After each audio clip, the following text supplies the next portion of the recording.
So Marta, as we're coming towards the end of the interview, it's a usual ritual which we ask all our guests their top 3 key piece of advice or takeaways they would like to give to our marketers working in the financial and technology space.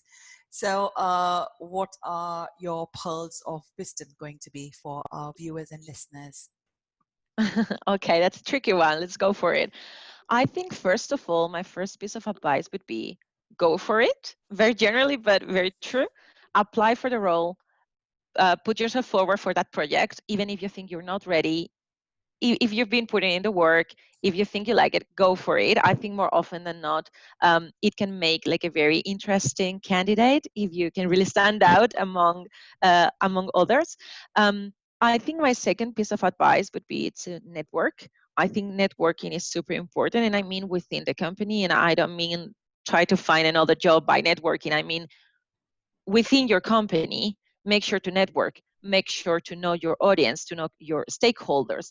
And that would be not just within the marketing group and the marketing department. I think, especially in the fintech area, you need to be up to speed with the product, with the technology, with the latest updates. So make sure you know everyone. Like the more people, the better, because you never know who will speak highly of you, and that will really push you to the next challenge.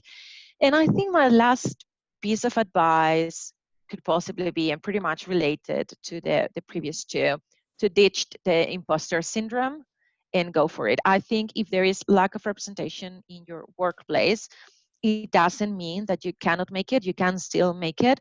Sadly, if you don't see good ratios of women or good ratios of Black people, or the LGBT plus community is not very public in your workplace, it still doesn't mean that you shouldn't feel that you wouldn't get a job. You can still get a job. More often than not, it might not be something conscious. So go for it. I think my piece of advice is go for it, ditch the imposter syndrome, and just make sure you're getting what you need. Wonderful. Thank you so much, Marta. Thank you so much for your time today. It was a pleasure having this conversation. A lot to learn, very inspiring, and I'm sure some really handy tips which our viewers and listeners will find it useful. Thank you for your time, Payal.